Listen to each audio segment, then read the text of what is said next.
Alright, EA Ermor turned 47. We cast a voice of Apsu. We do not find anything, as it happens. More twice borning, of course. Dire Portents, always good.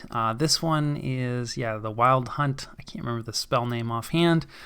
Basically, definitely priests, possibly sacred commanders, can be subject to assassination attempts. I don't know how many hunts there are offhand, but there's one that's led by a Titan, the main one, and then, 3 to 4 other smaller ones that are easier to survive. It's usually some kind of animals, often dogs or dire wolves. But you're only in danger when you're in forests. So yeah, kind of a situational one, not one I've ever cast, although, someday, eventually. And it shouldn't be too much of an issue for us. I did play a game once as Pythium, middle-aged Pythium, where my capital was in a forest and someone cast this.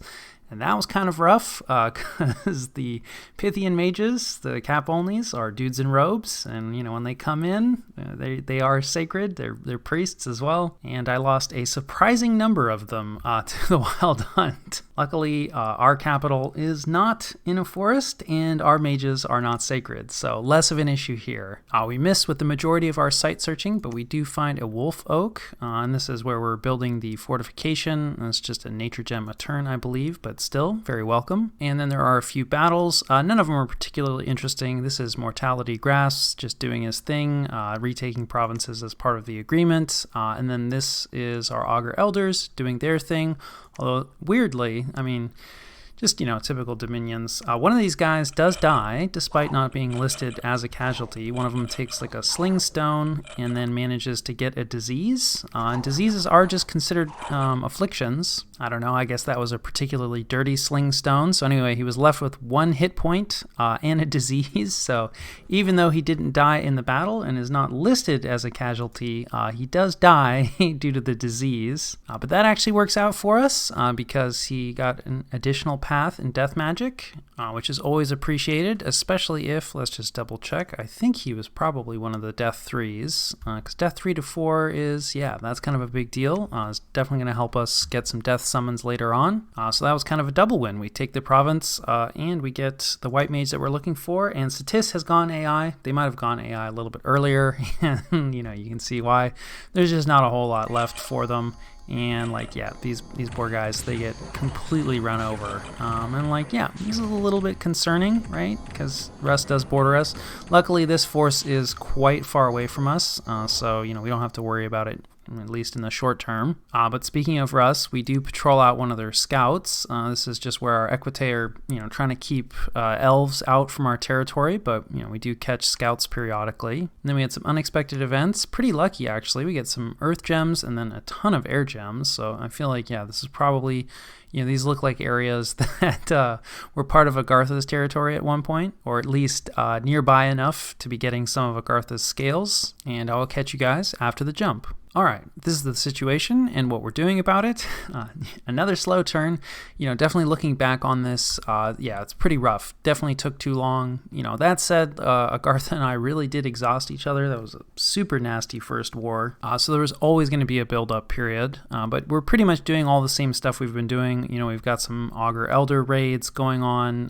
TNN seems relatively static inside their capital, and this should be the last turn that we're waiting around because we'll have Serpent's Blessing next turn, so we should start to move the army out. It'll still be a few turns before we're actually sitting on their capital, but I think that this war should be winding down relatively soon. We'll see how the actual engagement goes. There's a little bit of concern about being able to kill their pretender because we definitely had some issues with that before, but we have a lot more research now. Although that said, we still don't actually have Soul Slay yet, but we'll probably get this on our way, in the few turns it takes us to actually jump on the capital. So unless TNN comes out to meet us, which is possible, but seems unlikely the way that they've been playing, we should have that available to us. Not doing a ton of recruitment. Let's see, recruiting Equite, of course, Augur Elders. Let's see, a little bit of troop recruitment, a little bit of slinger recruitment, really just more for the siege strength to round out the last bits of this army.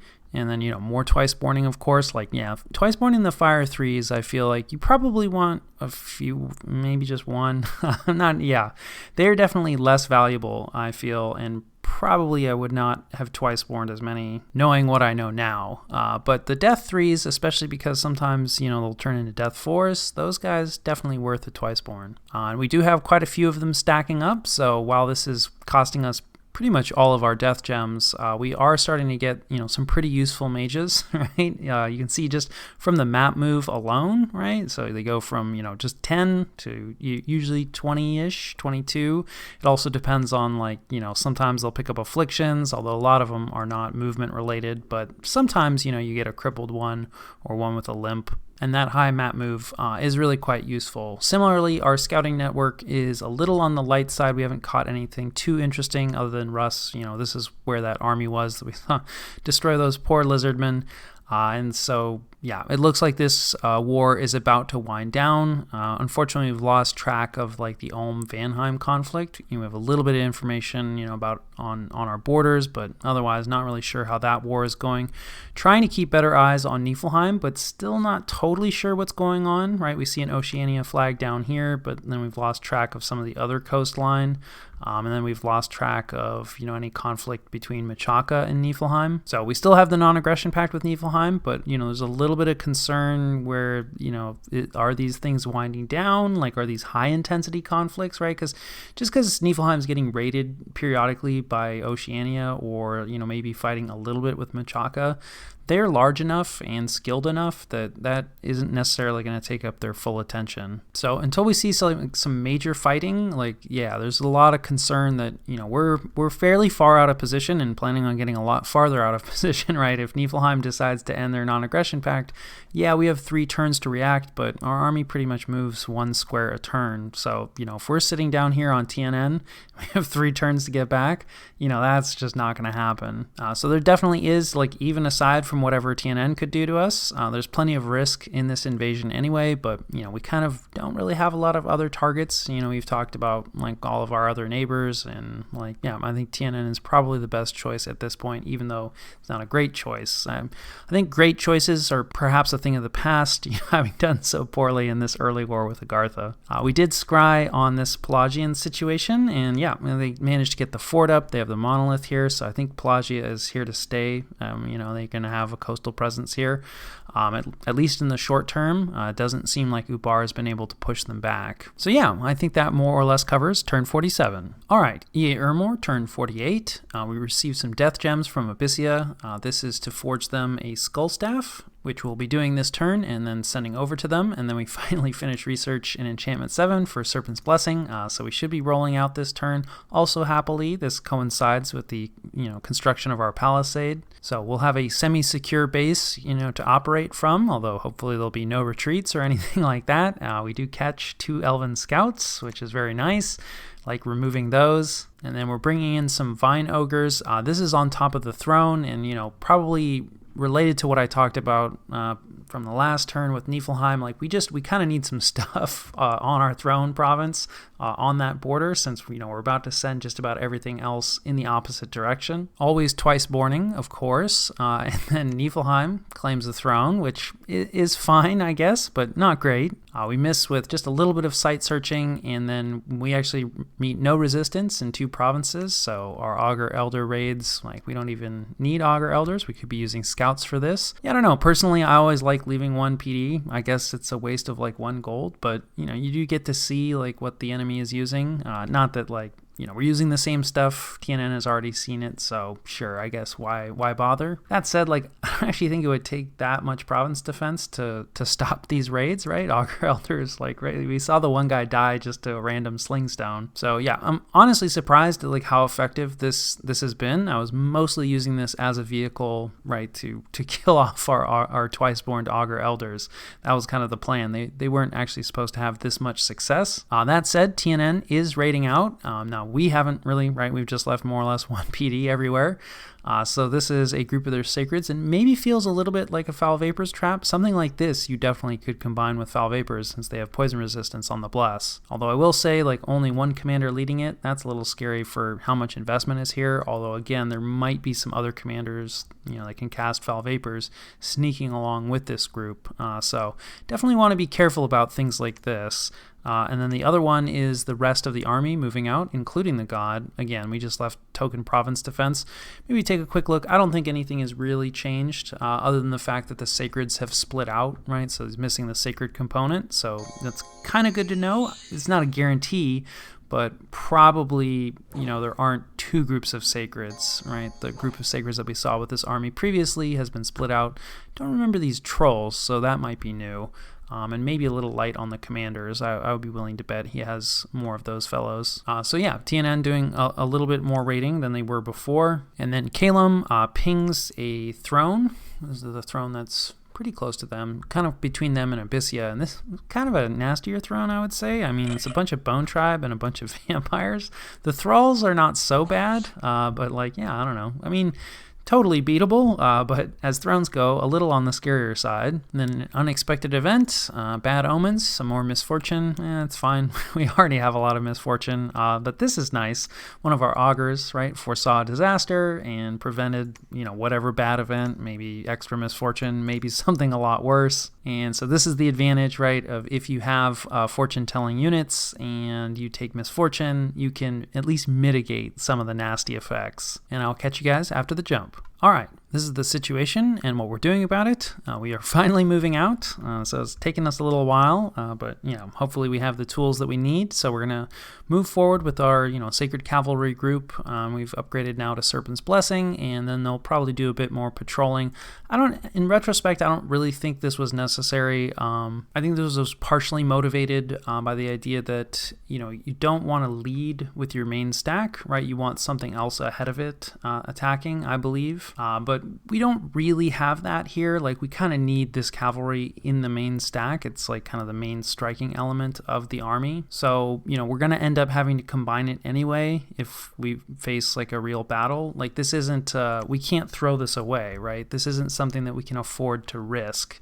Like just gambling on trying to jump on top of the capital, and it's like, well, maybe he'll patrol, maybe he won't, and if he patrols, it's okay because this is a relatively small raiding group, so if we lose it, no big deal, and if he doesn't patrol, we should be able to take out the province defense, right? That's not what this force is. Like, we can't afford to lose this.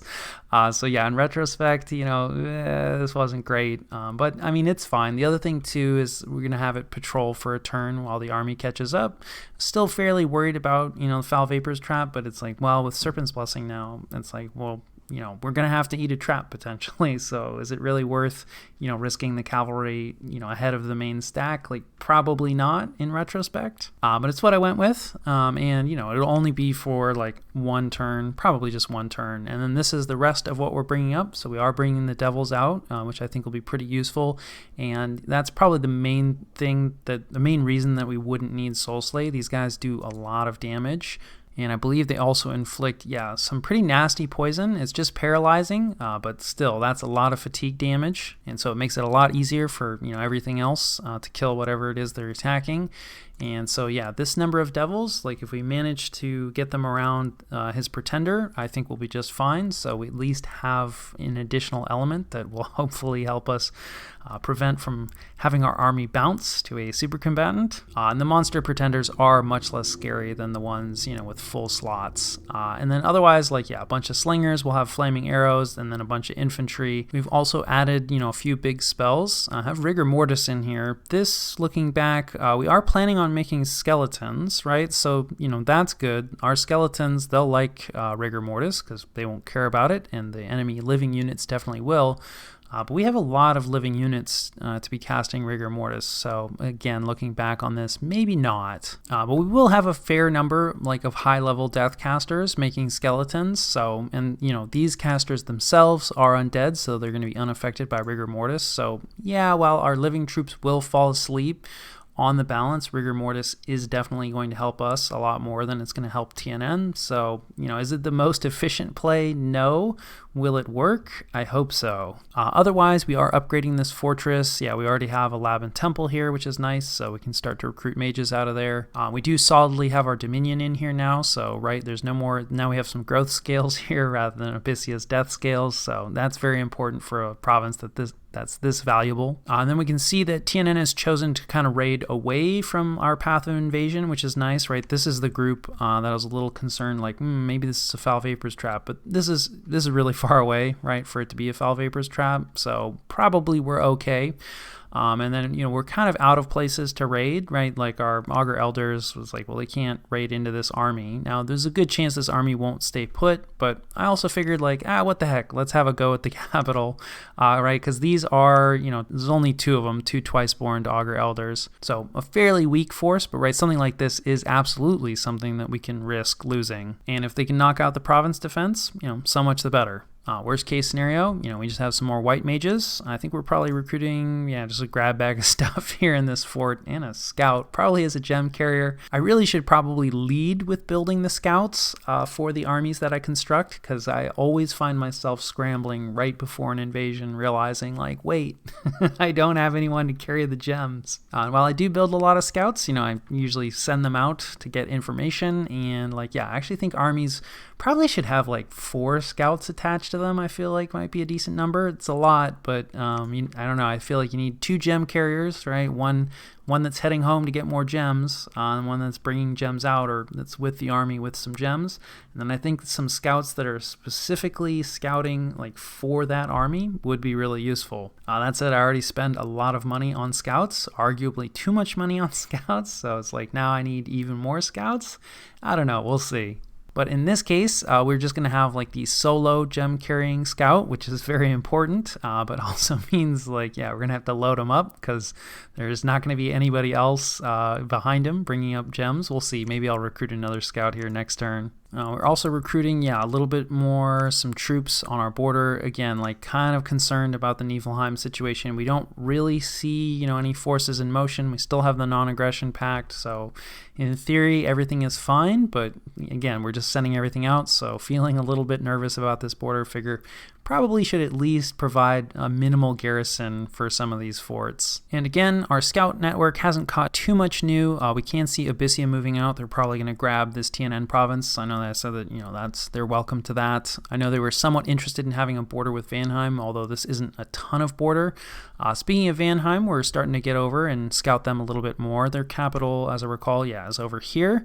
So it does look like they have either eaten someone or maybe are in the process of eating someone. So we're going to try to get our scouts over there and get an idea. We know that Vanheim has been fighting Ulm, but it's like, have they eaten other people? Are they fighting other people? We actually don't still know a ton about Vanheim at this point. And then, of course, always trying to keep an eye right on this underwater conflict. We see a flag inland here. It doesn't really seem like this feels kind of more like harassment raiding, right? Again, rather than like something serious.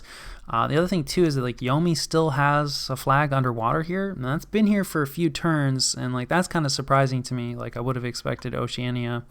I mean, usually as a land nation, it's pretty difficult to get underwater. You can get underwater briefly or at great cost. You can get underwater in a real significant way. But also, like, Yomi is basically dead. This might actually be the last province that Yomi has, and I think they're AI as well. So it's just kind of weird that this flag is still here, and definitely casts doubts on the idea that Oceania is strong enough to keep Niflheim occupied, fully occupied.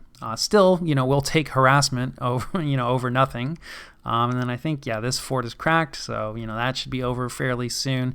And while it does look like Pelagia has like a bit of an enclave, it does look like Ubar more or less has them, I don't know if contained is the right word, but, surrounded. Ubar at least, has a decent amount more territory. So like this war is probably still, somewhat ongoing, right? Like this kind of situation, this looks more serious, right? If Oceania was doing the same kind of thing up in the north here, then it's like, okay, Niflheim is probably going to be busy. But we see that here with Pelagia. I would say that Ubar is probably pretty busy with this situation, but this like not looking as busy. And then research wise, we're getting Alteration 4, and I gotta be honest, I don't know why we're doing this. Alteration 4 is not bad. There's definitely a lot of useful spells in here. Maybe thinking bugs, like I do like my bug security blanket, although we don't really have enough nature magic with our army to afford that, right? Like our Lars are gonna be casting things like Serpent's Blessing, like really critical spells, so they're not gonna have any fatigue to be making bugs. Body Ethereal is quite useful and something we can spam out a bunch, but TNN's Sacreds have magic weapons, and while a big chunk of their army is just using mundane weapons, we're also probably not going to bring, a ton of augurs that are going to be free. If we do bring augurs, they'll be part of a communion, so they're not really going to be able to spam out Body Ethereal. So yeah, this is definitely a mystery. We'll have to see what Past Me has in store, ends up using it for. Again, like alteration is eventually a path we want to go pretty deep into, so it's not like we won't ever use this research, but it's like probably would have cut this in favor of thaumaturgy, which could be very relevant for this upcoming battle, and which of course we've talked about. Soul Slay is the main thing here, and then Evocation, we want to make it to 6, we just don't quite have the room here, and the main thing there is like Wailing Winds and Wind of Death, because we have the Air Death cross path, and then of course also as a Fire Nation, there's lots of really good fire evocations, so I think Evocation is a stronger than normal path for EA Ermor. One thing I forgot to mention, our research speed has dropped precipitously this turn because we're mobilizing, quite a few mages, right? We have, well, okay, maybe not quite a few mages, but at least some, right? We have some mages moving, and then we also have some mages moving up here. So our research has gone down, but we have been forging, maybe not this turn, but last turn certainly, on and off at least, we've been forging some lightless lanterns. Yeah, like here's a couple of them. So that is where at least a chunk of our fire income is going, and we'll continue to forge more of these lightless lanterns as time goes on, to help boost our research, which is kind of in a rough place for where we're at in this point in the game. So yeah, I think that more or less covers turn 48.